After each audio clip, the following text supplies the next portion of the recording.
നമസ്കാരം. Evening business ന്യൂസിലേക്ക് സ്വാഗതം. ആദ്യം നോക്കാം പ്രധാന വാർത്തകൾ. ഇന്ത്യൻ സമ്പദ് വ്യവസ്ഥ 6.6% വളർച്ച കൈവരിക്കുമെന്ന് IMF. താരിഫ് ആഘാതം കുറയ്ക്കാൻ GST പരിഷ്കരണം സഹായിക്കും.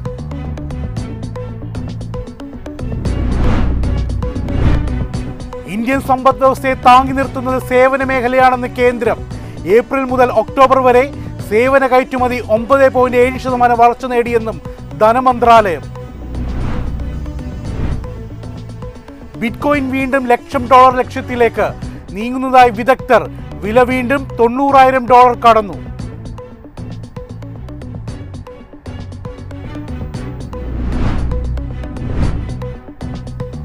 ക്യാഷ് ട്രേഡുകളിലെ മാർജിൻ നിരക്ക് കുറയ്ക്കാനുള്ള നീക്കവുമായി സെബി.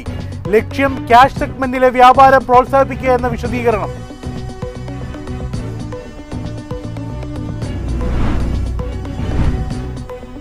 വിപണി പ്രവേശനത്തിനൊരുങ്ങി ICICI prudential asset management company. ഡിസംബറിൽ IPO ആരംഭിക്കുന്നതിന് സെബിയുടെ അനുമതി.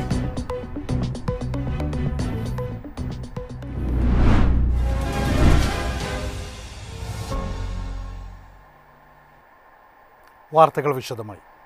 ഇന്ത്യൻ ഓഹരി വിപണി ഇന്ന് റെക്കോർഡ് ഉയരത്തിലെത്തി. സെൻസെക്സ് 110.87 പോയിന്റ് ഉയർന്ന് 85,720.38 ക്ലോസ് ചെയ്തു. നിഫ്റ്റി 10.25 പോയിന്റ് ഉയർന്ന് 26,215.55 അവസാനിച്ചു. വിശദാംശങ്ങളുമായി ന്യൂസ് ഡെസ്കിൽ നിന്ന് നിഖിൽ ചേരുന്നുണ്ട്. നിഖിൽ, ഇന്നത്തെ വിശദ ഘടകങ്ങൾ എന്തൊക്കെയാണ്? ഇന്നത്തെ ഒരു വ്യാപാരം പരിശോധിക്കുകയാണെങ്കിൽ വിപണിയെ സംബന്ധിച്ചിടത്തോളം അതായത് 14 മാസത്തിന് ശേഷമാണ് പുതുതായിട്ടുള്ള ഒരു ഓൾ ടൈം ഹൈ രേഖപ്പെടുത്താൻ വേണ്ടിയിട്ട് സാധിച്ചിട്ടുണ്ടായിരുന്നത്. 26,310 എന്ന് പറഞ്ഞൊരു നിരക്കിലായിരുന്നു പുതുതായിട്ടുള്ള ഒരു ഓൾ ടൈം ഹൈ കാണാൻ വേണ്ടിയിട്ടും സാധിച്ചിരിക്കുന്നത്. എന്നാൽ പിന്നീടുള്ള ഒരു ട്രേഡിംഗ് പരിശോധിക്കുകയാണെങ്കിൽ ആ ഒരു ഉയർന്ന ഒരു ലെവലിൽ നിന്ന് ഒരു പ്രോഫിറ്റ് ടേക്കിംഗ് ആയിരുന്നു നിഫ്റ്റിയെ സംബന്ധിച്ചിടത്തോളം കാണാൻ വേണ്ടിയിട്ട് സാധിച്ചിരിക്കുന്നത്. നിലവിലിപ്പോൾ പരിശോധിക്കുകയാണെങ്കിൽ ഒരു ഫ്ലാറ്റ് പോസിറ്റീവായിട്ടുള്ള ഒരു നിരക്കിലുള്ള ഒരു ക്ലോസിംഗ് ആണ് നിലവിലിപ്പോൾ വിപണി സ്വീകരിച്ചിരിക്കുന്നത്. അതായത് ഒരു 13 പോയിന്റുകളുടെ മാത്രം ഒരു നേട്ടം രേഖപ്പെടുത്തിക്കൊണ്ട് 26,215 എന്ന് പറഞ്ഞൊരു നിരക്കിലാണ് നിലവിലിപ്പോൾ നിഫ്റ്റി 50യിൽ ഒരു ക്ലോസിംഗ് നിലവിലിപ്പോൾ ഉണ്ടായിരിക്കുന്നത്. ഇന്നത്തെ ഒരു വിപണിയുടെ ഒരു നേട്ടത്തിലേക്ക് നയിച്ചിരിക്കുന്ന പ്രധാനപ്പെട്ടിട്ടുള്ള കാരണങ്ങൾ പരിശോധിക്കുകയാണെങ്കിൽ ഇന്ന് ലഭിച്ചു തുടങ്ങിയ ടേക്ക് ഓവർ മുതൽ തന്നെ പരിശോധിക്കേണ്ടതായിട്ട്, അതായത് US വിപണികളുടെ പെർഫോമൻസ് പരിശോധിക്കുകയാണെങ്കിൽ വളരെ ശക്തമായിട്ടുള്ള ഒരു പെർഫോമൻസ് US വിപണികളുടെ ഭാഗത്തു നിന്നുണ്ടായിരുന്നു. US നിന്നുള്ള റേറ്റ് കട്ട് പ്രതീക്ഷകളൊക്കെ തന്നെ US വിപണിക്ക് കരുത്ത് പകർന്നിട്ടുണ്ടായിരുന്നു. കൂടാതെ ഏഷ്യൻ വിപണികൾ പരിശോധിക്കുകയാണെങ്കിലും ജാപ്പനീസ് വിപണി പരിശോധിക്കുകയാണെങ്കിലും കൊറിയൻ വിപണി പരിശോധിക്കുകയാണെങ്കിലും ഒക്കെ തന്നെ ഒരു പോസിറ്റിവിറ്റി തന്നെയായിരുന്നു കാണാൻ വേണ്ടിയിട്ടും സാധിച്ചിട്ടുണ്ടായിരുന്നു. ഈ ഒരു റേറ്റ് കട്ടിൻ്റെ ഒരു എക്സ്പെക്റ്റേഷനൊക്കെ തന്നെ ഏഷ്യൻ വിപണികളിലേക്കും ഒരു പോസിറ്റിവിറ്റി നിറച്ചു. സമാനമായിട്ടുള്ള ഒരു പ്രതികരണം തന്നെയായിരുന്നു ഇന്ത്യൻ വിപണിയുടെ ഭാഗത്ത് നിന്നും ഉണ്ടായിട്ടുണ്ടായിരുന്നത്. കൂടാതെ പരിശോധിക്കുകയാണെങ്കിൽ ഡൊമസ്റ്റിക് ആയിട്ടുള്ള കാര്യങ്ങൾ പരിശോധിക്കുകയാണെങ്കിൽ റിസർവ് ബാങ്കിൻ്റെ ഭാഗത്ത് നിന്നും ഈ ഒരു ഡിസംബർ സൈക്കിളിലുള്ള ഒരു റേറ്റ് കട്ടിനുള്ളൊരു സാഹചര്യം ഇപ്പോൾ വർദ്ധിച്ചു വന്നിരിക്കുന്നു. കൂടാതെ പരിശോധിക്കുകയാണെങ്കിൽ ക്രൂഡിൻ്റെ ഒരു വിലയിലുണ്ടായിരിക്കുന്ന ഒരു കുറവും ഒക്കെ തന്നെ നിലവിലിപ്പോൾ വിപണിയെ സംബന്ധിച്ചിടത്തോളം ഒരു പോസിറ്റീവായിട്ടുള്ള ഒരു കാര്യമൊക്കെ തന്നെയാണ്. ഈ ഒരു കാര്യങ്ങളാണ് ഇതിപ്പോൾ വിപണിയെ സംബന്ധിച്ചിടത്തോളം പുതുതായിട്ടുള്ള ഒരു ഓൾ ടൈം ഹൈ ക്രിയേറ്റ് ചെയ്യാൻ വേണ്ടിയിട്ടുള്ള പ്രധാനപ്പെട്ടുള്ള ഒരു കാരണമായിട്ടും കാണാൻ വേണ്ടിയിട്ട് സാധിക്കുന്നത്. ഇന്ത്യൻ ഓഹരി വിപണി ഇന്ന് നേട്ടത്തിലാണ് വ്യാപാരം അവസാനിപ്പിച്ചത്. അതോടൊപ്പം റെക്കോർഡ് വ്യാപാരമാണ് ഇന്ന് ഓഹരി വിപണിയിലുണ്ടായത്. നിഖിലാണ് വിശദാംശങ്ങൾ നൽകിയത്. ഇന്ത്യയുടെ സമ്പദ് വ്യവസ്ഥ 6.6% വളർച്ച കൈവരിക്കുമെന്ന് IMF. താരിഫ് ആഘാതം കുറയ്ക്കാൻ GST പരിഷ്കരണം സഹായിക്കും. 2025-26 ഇന്ത്യയുടെ സമ്പദ് വ്യവസ്ഥ 6.6% വളർച്ച കൈവരിക്കുമെന്ന് അന്താരാഷ്ട്ര നാണയനിധി പ്രവചിച്ചു. ചരക്ക് സേവന നികുതി പരിഷ്കാരങ്ങൾ അമേരിക്ക ഏർപ്പെടുത്തിയ 50% താരിഫുകളുടെ പ്രതികൂല ആഘാതത്തിൽ നിന്ന് രാജ്യത്തെ രക്ഷിക്കാൻ സഹായിക്കുമെന്നും അവർ ചൂണ്ടിക്കാട്ടി. കൂടുതൽ വളർച്ച സാധ്യമാക്കുന്ന സമഗ്രമായ ഘടനാപരമായ പരിഷ്കാരങ്ങൾ മുന്നോട്ട് കൊണ്ടുപോകുന്നതിലൂടെ ഒരു വികസിത സമ്പദ് വ്യവസ്ഥയാകാനുള്ള ഇന്ത്യയുടെ അഭിലാഷത്തെ പിന്തുണയ്ക്കാൻ കഴിയുമെന്നും IMF പറഞ്ഞു. ബാഹ്യ വെല്ലുവിളികൾക്കിടയിലും അനുകൂലമായ ആഭ്യന്തര സാഹചര്യങ്ങളുടെ പിന്തുണയോടെ വളർച്ച ശക്തമായി തുടരുമെന്നും പ്രതീക്ഷിക്കുന്നു. GST പരിഷ്കരണവും അതിന്റെ ഫലപ്രദമായ നിരക്കിലെ കുറവും താരിഫുകളുടെ പ്രതികൂല ആഘാതം കുറയ്ക്കാൻ സഹായിക്കുമെന്നാണ് പ്രതീക്ഷ.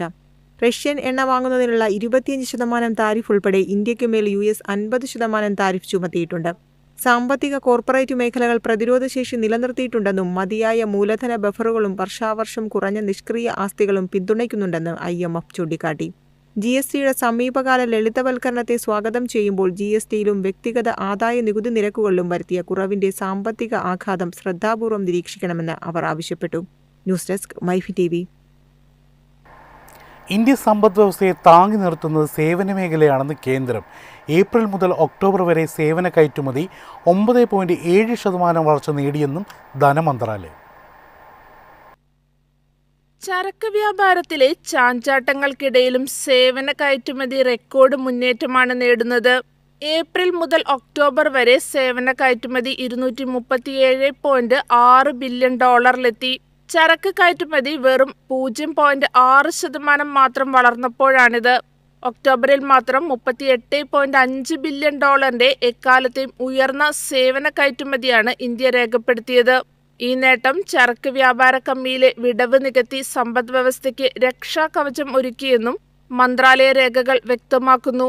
ഇറക്കുമതിയിലും മാറ്റങ്ങൾ പ്രകടമാണ്. മൊത്തം ഇറക്കുമതി 5.7% വർദ്ധിച്ചത് രാജ്യത്ത് ശക്തമായ ആഭ്യന്തര ഡിമാൻഡ് നിലനിൽക്കുന്നതിന്റെ സൂചന നൽകുന്നു. എണ്ണവില കുറഞ്ഞതിനാൽ പെട്രോളിയം ഇറക്കുമതി കുറഞ്ഞപ്പോൾ വ്യാവസായിക ആവശ്യങ്ങൾക്കുള്ള പെട്രോളിയം ഇതര ഇറക്കുമതി കൂടുകയും ചെയ്തു. ഗ്രാമീണ നഗര ഉപഭോഗത്തിലെ കുതിപ്പും സർക്കാർ ചെലവുകളും കുറഞ്ഞ പണപ്പെരുപ്പവുമാണ് ഇന്ത്യയുടെ വളർച്ചാ പ്രതീക്ഷകൾക്ക് ഊർജം നൽകുന്നതെന്നും മന്ത്രാലയം വ്യക്തമാക്കി. News desk MyFin TV. Bitcoin വീണ്ടും $1,00,000 ലക്ഷ്യത്തിലേക്ക് നീങ്ങുന്നതായി വിദഗ്ധർ. വില വീണ്ടും $90,000 കടന്നു. ക്രിപ്റ്റോ ലോകത്ത് വീണ്ടും പ്രതീക്ഷയുടെ തിരയിളക്കമാണ് വിദഗ്ധരുടെ പ്രവചനങ്ങളിൽ നിന്ന് വ്യക്തമാവുന്നത്. ഒരു മാസത്തിലേറെ നീണ്ടുനിന്ന വിൽപ്പന സമ്മർദ്ദത്തിനു ശേഷം ബിറ്റ്കോയിന്റെ വില $90,000 കടന്നു. റിസ്ക് അസറ്റുകളോടുള്ള താൽപര്യം നിക്ഷേപകരിൽ തിരിച്ചു വന്നതാണ് ഈ മുന്നേറ്റത്തിന് കാരണമായി പറയുന്നത്. ഒക്ടോബർ ആദ്യം രേഖപ്പെടുത്തിയ $1,26,000 മുകളിലുള്ള സർവകാല റെക്കോർഡ് ഉയരത്തിൽ നിന്ന് ഏകദേശം 28% മാത്രമാണ് ഇപ്പോൾ കുറവ് രേഖപ്പെടുത്തുന്നത്. അതായത് 36% വരെ ഇടിവിൽ നിന്ന് വിപണി കരകയറുന്നു എന്നതിന്റെ സൂചനയാണിതെന്നും വിലയിരുത്തുന്നു. ആഗോളതലത്തിൽ റിസ്ക് അസറ്റുകൾ ശക്തിപ്പെടുന്നതും ഫെഡ് റിസർവ് പലിശ നിരക്ക് കുറയ്ക്കാൻ സാധ്യതയുള്ളതുമടക്കം നിരവധി ഘടകങ്ങളാണ് ഇതിന് കാരണം. ബ്ലോക്ക് റോക്കിന്റെ US ബിറ്റ്കോയിൻ ETFൽ വീണ്ടും നിക്ഷേപ പ്രവാഹമുണ്ടായതും വിപണിയിൽ സ്ഥിരത കൈവരുന്നതിന്റെ സൂചനയാണ്. കൂടാതെ ഡെറിവേറ്റീവ് മാർക്കറ്റുകളിലെ വിവരങ്ങൾ അനുസരിച്ച് നിക്ഷേപകരുടെ ബെയറിഷ് മനോഭാവം മാറുന്നുവെന്നും റിപ്പോർട്ടുകൾ വ്യക്തമാക്കുന്നു. News desk MyFin TV. Cash ട്രേഡുകളിലെ മാർജിൻ നിരക്ക് കുറയ്ക്കാനുള്ള നീക്കവുമായി സെബി. ലക്ഷ്യം ക്യാഷ് സെഗ്മെന്റിലെ വ്യാപാരം പ്രോത്സാഹിപ്പിക്കുക എന്ന് വിശദീകരണം. കഴിഞ്ഞ 3 വർഷത്തിനിടെ ക്യാഷ് മാർക്കറ്റിലെ പ്രതിദിന വോളിയം ഇരട്ടിയാണ്. എങ്കിലും ഇക്വിറ്റി ഡെറിവേറ്റീവ്സുമായി താരതമ്യം ചെയ്യുമ്പോൾ ഇത് ഇപ്പോഴും വളരെ കുറവാണ്. ഇതാണ് ഈ നീക്കത്തിനു പിന്നിൽ. ഇത്തരത്തിൽ മാർജിൻ കുറച്ചാൽ ഒരേ മൂലധനം ഉപയോഗിച്ച കൂടുതൽ ഓഹരികൾ വാങ്ങാൻ നിക്ഷേപകർക്ക് സാധിക്കും. ഇത് ചെറുകിട നിക്ഷേപകർക്ക് വിപണിയിലേക്ക് പ്രവേശിക്കാനുള്ള സാധ്യത കൂട്ടും. വിഷയത്തിൽ സെബിയുടെ ഉപദേശക സമിതിയാണ് ചർച്ചയെ ആരംഭിച്ചത്. തീരുമാനം എടുക്കുന്നതിന് ക്ലിയറിംഗ് കോർപ്പറേഷനുകൾ, ബ്രോക്കർമാർ, മറ്റു പ്രധാന ഓഹരി ഉടമകൾ എന്നിവരുമായി വിഷയത്തിൽ പാനൽ ചർച്ച നടത്തിയെന്നും സെബി വൃത്തങ്ങൾ വ്യക്തമാക്കി. നിലവിൽ കുറഞ്ഞത് 20% മാർജിനാണ് ക്യാഷ് ട്രേഡുകൾക്ക് ഈടാക്കുന്നത്. ഈ നിരക്ക് ഉയർന്നതാണെന്നും ഇത് യുക്തിസഹമാക്കണമെന്നുമുള്ള ആവശ്യം ബിസിനസ് ലോകത്തു നിന്നും ഉയർന്നിരുന്നു. സെബിയുടെ കണക്കുകൾ പ്രകാരം ക്യാഷ് മാർക്കറ്റിലെ ശരാശരി പ്രതിദിന ടേൺ ഓവർ 2020 $39,148 കോടി രൂപയിൽ നിന്ന് 2025 $1,20,782 കോടി രൂപയായി കുതിച്ചുയർന്നിരുന്നു. എക്സ്ചേഞ്ച് ട്രേഡഡ് ഫണ്ടുകൾ കൂടുതൽ പ്രോത്സാഹിപ്പിക്കുക, ക്യാഷ് മാർക്കറ്റ് ഇൻട്രാഡേ ട്രേഡുകളിൽ സെക്യൂരിറ്റീസ് ട്രാൻസാക്ഷൻ ടാക്സ് കുറയ്ക്കുകയോ ഒഴിവാക്കുകയോ ചെയ്യുക തുടങ്ങിയ കാര്യങ്ങളും സെബിയുടെ പരിഗണനയിലുണ്ട്. News desk MyFin TV. വിപണി പ്രവേശനത്തിനൊരുങ്ങിയ ICICI prudential asset management company. ഡിസംബറിൽ IPO ആരംഭിക്കുന്നതിന് സെബിയുടെ അനുമതി. ഇന്ത്യയിലെ രണ്ടാമത്തെ വലിയ അസറ്റ് മാനേജ്മെന്റ് കമ്പനിയാണ് ICICI prudential asset management. IPO December 2ാം വാരമായിരിക്കും ആരംഭിക്കുക. ഡിസംബർ 19 ലിസ്റ്റ് ചെയ്യാനാണ് സാധ്യത. IPO വഴി ഏകദേശം $12 ബില്യൺ മുതൽ $12.5 ബില്യൺ വരെ ഫണ്ട് സമാഹരിക്കുന്നതിനാണ് ലക്ഷ്യമിടുന്നതെന്ന് റിപ്പോർട്ടുകൾ സൂചിപ്പിക്കുന്നു. ICICI ബാങ്കും ബ്രിട്ടനിലെ പ്രുഡൻഷ്യൽ ജഹരയും സംയുക്തമായി നടത്തുന്ന സംരംഭമാണ് ICICI പ്രൊഡൻഷ്യൽ അസറ്റ് മാനേജ്മെന്റ്. 1998 ആരംഭിച്ച ഈ കൂട്ടായ്മയ്ക്ക് 26 വർഷം പഴക്കമുണ്ട്. പൂർണ്ണമായും ഓഫർ ഫോർ സെയിൽ ആയിട്ടായിരിക്കും ഓഹരി വിൽപ്പന. അതായത് IPO വഴി പണം സമാഹരിക്കുന്നത് കമ്പനിക്ക് വേണ്ടിയല്ല, മറിച്ച് ഓഹരി വിൽക്കുന്ന പ്രുഡൻഷ്യൽ ജഹരയ്ക്ക് വേണ്ടിയായിരിക്കുമെന്നും റിപ്പോർട്ട് വ്യക്തമാക്കുന്നു. News desk MyFin TV. ഇനി നോക്കാം ഇന്നത്തെ സ്വർണം വെള്ളി നിരക്കുകൾ.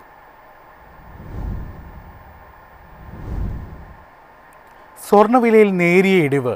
ഗ്രാമിന് 15 രൂപ കുറഞ്ഞ് 11,710 രൂപയായി. 1 പവൻ സ്വർണത്തിന് 120 രൂപ ഇടിഞ്ഞ് 93,680 രൂപയാണ്. വെള്ളിവില 3 രൂപ ഉയർന്ന് 170 18 ക്യാരറ്റ് സ്വർണത്തിനും ഗ്രാമിന് 15 രൂപ കുറഞ്ഞു. ഇതോടെ 1 ഗ്രാമിന് 9,630 രൂപയായി. 18 ക്യാരറ്റിൻ്റെ 1 പവന് 77,040 രൂപയും എത്തി. പ്രധാന വാർത്തകൾ വീണ്ടും. ഇന്ത്യൻ സമ്പദ് വ്യവസ്ഥ 6.6% വളർച്ച കൈവരിക്കുമെന്ന് IMF. താരിഫ് ആഘാതം കുറയ്ക്കാൻ GST പരിഷ്കരണം സഹായിക്കും.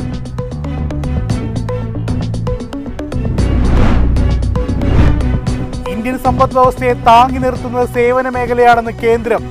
ഏപ്രിൽ മുതൽ ഒക്ടോബർ വരെ സേവന കയറ്റുമതി 9.7% വളർച്ച നേടിയെന്നും ധനമന്ത്രാലയം. ബിറ്റ്കോയിൻ വീണ്ടും $1,00,000 ലക്ഷ്യത്തിലേക്ക് നീങ്ങുന്നതായി വിദഗ്ധർ. വില വീണ്ടും $90,000 കടന്നു.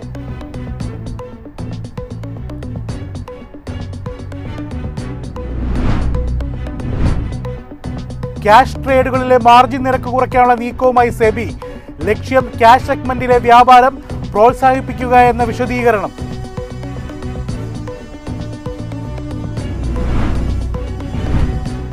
വിപണി പ്രവേശനത്തിനൊരുങ്ങി ICICI Prudential asset management company.